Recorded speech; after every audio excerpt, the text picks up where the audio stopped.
Je te passe la parole, Mathieu, et tu devais être accompagné de Marie Simonin qui n'a Oui, pas pu être là, donc tu assures la présentation tout seul. c'est ça. Mais je tenais à préciser que l'essentiel du travail, c'est Marie. J'ai repris d'ailleurs pas mal de ses diapos. Donc Marie qui est chargée de recherche et INRAE également là, dans notre unité, donc l'IRHS.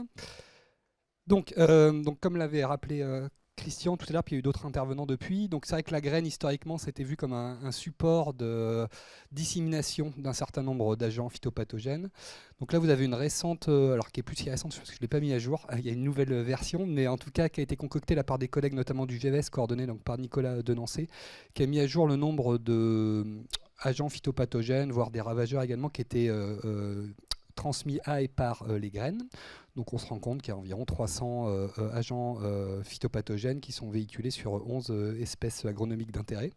Et donc si on a affaire à des champignons phytopathogènes, une des solutions c'est de passer par des traitements post-récolte. Pour des bactéries en Europe, il n'y a pas de méthode curative. Et donc, alors il y a des désinfections tout de même de surface. Mais donc en général, on repose sur de la prophylaxie. Mais du coup, donc, en plus des aspects qu'a développé Loïc sur booster l'immunité de la graine lors de son développement, il y a peut-être un autre levier également, c'est d'aller jouer donc, sur les dynamiques de composition des communautés de micro-organismes qui sont associés aux graines, parce que il n'y a pas que des agents phytopathogènes sur les graines. Donc ça, c'est un travail de synthèse de Marie Simonin, donc, qui a été réalisé il y a 2 ans. Donc Marie, elle a répertorié, donc il y avait 63 études qui avaient analysé la diversité des micro-organismes qu'on retrouvait associés aux graines ou du microbiote. Donc ça représentait environ 3000 échantillons, 50 espèces végétales. Et donc ce qu'elle a pu mettre en évidence, c'est que pour faire ces inventaires de diversité, on passe par des approches d'estimation avec des approches de séquençage au débit en fait. Et ce qu'elle a pu estimer, c'est qu'il y avait environ donc, 8000 taxons bactériens. Je reste flou sur le terme taxon, c'est pas vraiment une espèce, mais on s'en approche. Et 2000 taxons fongiques qu'on retrouvait donc, sur l'ensemble de ces 3000 échantillons, 50 espèces, ainsi de suite. Et donc on s'aperçoit qu'on a une diversité faramineuse. Et ce qui est aussi assez intéressant tout de même, c'est qu'on a des signatures par espèce végétale étudiée.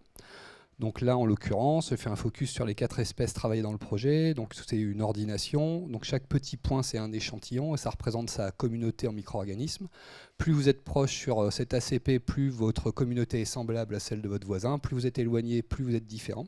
Et donc on voit bien que là, on clusterise là, sur ces 2 axes, le tomate, haricot, blé et colza. Et donc ces 4 espèces ont une signature microbiote spécifique.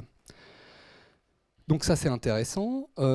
Et donc la première partie donc, sur le projet, donc sur cet aspect microbiote, ce que l'on fait déjà, c'est caractériser la diversité donc, des lots de semences. Donc on avait affaire à, je crois, il y avait 190 lots de semences qui représentaient donc, ces 4 espèces végétales, un certain nombre de génotypes par espèce, et puis plusieurs sites de multiplication, dont des sites de la FNAMS.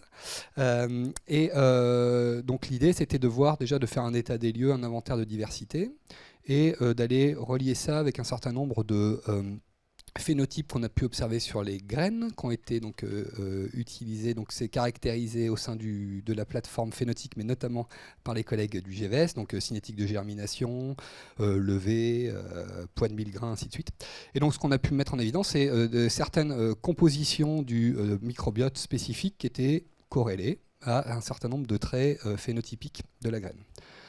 Donc ça c'est bien, mais ça reste des corrélations, et donc je vois qu'il y a des personnes dans la salle, notamment Charles-Éric, qui détestent ces corrélations et qui disent bah oui, mais il faut passer à de la causalité. Donc pour passer à de la causalité, malheureusement, là, il va falloir déjà passer par une étape d'isolement de la diversité de ces micro-organismes. Donc on ne va pas pouvoir isoler les 8000 espèces bactériennes ou les 2000 taxons fongiques, mais on a quand même fait un effort conséquent là, dans le projet. Ça a quasiment pris 18 mois avec 2 ETP plein temps. Donc pour isoler avec différents milieux de culture, différentes conditions, près de 2500 souches bactériennes, plus de 1000 souches fongiques. Et surtout, la plus-value, c'est qu'on a typé systématiquement, donc d'un point de vue moléculaire, on a caractérisé la diversité de ces isolats. Et on a comparé ça avec ce qu'on avait obtenu dans nos estimations par séquençage de débit. Et donc on est assez content parce que notre collection représente 12% de la diversité que l'on observait. Donc c'est plutôt intéressant. Et donc sur une petite partie de cette collection, on est allé un peu plus loin avec des aspects de génomique comparée et d'autres tests phénotypiques pour caractériser notamment le métabolisme de ces ensembles microbiens. Et donc c'était là où je voulais en venir. Donc maintenant la seconde phase, c'est ok, donc ça c'est bien, on a une diversité, on va dire, de collections, mais en fait ensuite, comment est-ce qu'on peut dépasser ces fameuses corrélations et aller un petit peu dans des aspects un peu plus explicatifs. Donc il y a une approche qui est très utilisée là depuis peut-être 5-6 ans maintenant, c'est de passer par des rassemblages de consortia microbiens. Donc on n'est plus à des mélanges de variétés, mais c'est des mélanges ou d'espèces plutôt microbiennes. Donc ça s'appelle SynCom pour Synthetic Community en langage anglo-saxon. Et donc du coup, l'idée, c'est d'aller reconstituer, donc nous aussi, faire de l'assemblage de cortèges de micro-organismes, inoculer ça sur les graines, et ensuite regarder l'impact que peuvent avoir ces cortèges de micro-organismes sur l'installation de la culture. Donc vraiment, cinétique de germination, levée, on peut regarder le nombre de plantules anormales et ainsi de suite. Mais avant de faire ça, il y avait un petit challenge tout de même, c'était que in natura, alors c'est pareil, c'est des estimations dérivées de données de séquençage, mais on estime qu'il y a entre 2 à 10% maximum du microbiote de la graine qui est transmis à la plantule, donc je vais dire 7 jours post-germination au champ. Donc la première chose qu'il a fallu faire, c'est trouver des protocoles pour essayer de booster ça un petit peu. Donc nous, on travaille en conditions contrôlées, mais tout de même avec des substrats de culture, dont du sol. Et donc là, avec des protocoles qu'on a établis, en tout cas là, sur une des plantes, le haricot, on arrive déjà à transmettre à 80% nos micro-organismes de la graine au porte-graine. Donc ça, c'est bien, parce qu'ensuite, on peut espérer que le phénotype que l'on observe, il est bien dû aux micro-organismes qu'on a inoculés et pas aux micro-organismes plutôt de l'environnement. Et donc là, on commence tout juste un peu plus à s'amuser et à décortiquer. Donc là, on a fait une reconstruction de 42 communautés synthétiques, avec vraiment sans a priori, sans préconception, vraiment en faisant des tirages aléatoires et des gradients de diversité de micro-organismes. 3 souches, 5 souches, de 7 souches jusqu'à 14 souches, et puis en maximisant la diversité phylogénétique des micro-organismes ou pas. Et donc là, ce que je vous représente juste pour... on observe un certain nombre de phénotypes, mais là, c'est la modulation de la levée. Et donc, sur le panel de l'axe des abscisses, vous avez toutes les différentes SynCom, il y en avait 42 testées. Et en ordonnée, le pourcentage de plantules à la levée, donc 7 jours post-germination. Et donc, ce qu'on peut voir déjà, c'est qu'effectivement, il y a certaines combinaisons de SynCom qui vont être très néfastes au développement de la plantule. D'autres, à contrario, qui sont plutôt bénéfiques. Donc là maintenant, comme on a sur ces signes, comme je ne l'ai pas dit, les génomes correspondants bactériens, on regarde donc les déterminants génétiques qui peuvent être impliqués en fait dans cette association. Et donc SCOOP, on retrouve quand même pas mal de gènes qui sont potentiellement impliqués dans la synthèse d'analogues de phytohormones. Et puis donc, on a également des aspects sur des modulations de caractères phénotypiques.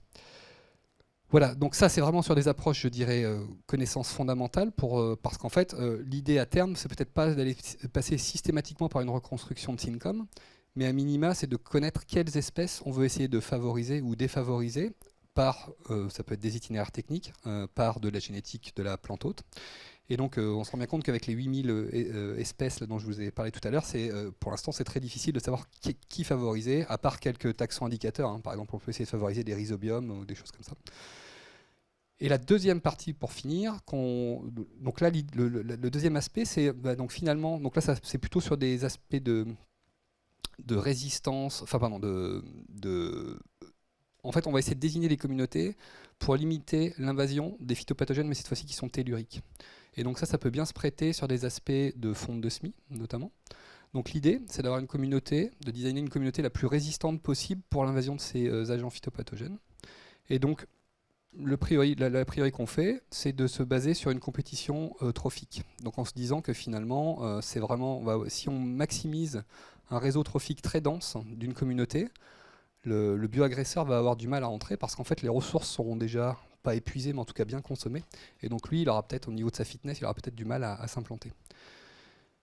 Donc là, pour faire ça, c'est beaucoup de travail finalement avec des collègues qui font beaucoup de reconstruction, donc avec des modèles prédictifs du métabolisme des micro-organismes sur la base de leur génome. Et donc là, l'idée, on fait vraiment, c'est une petite preuve de concept là pour l'instant qu'on est en train de faire, donc avec notamment une start-up qui s'appelle AIMIN, où en fait, ce que l'on fait, c'est que donc on fait des modèles génomiques à l'issue de chaque génome individuel. Donc là, on a pris 10 souches du microbiote des graines qu'on retrouvait de façon très très fréquente, séquencer leur génome, reconstruire leur réseau métabolique. Et puis, on a pris un agent phytopathogène que l'on cible. Donc là, il y a Xanthonas citrifuscans, mais il y a également Pythium, enfin Globisporangium ultimum. Et donc l'idée, c'est d'aller construire cette fois-ci des communautés qui ont le plus d'overlap en termes de réseau métabolique. Et donc là, à l'heure actuelle, les collègues sont en train de construire un modèle dynamique des populations, de sorte qu'ensuite, on puisse faire tester beaucoup de combinaisons différentes, de manière prédictive.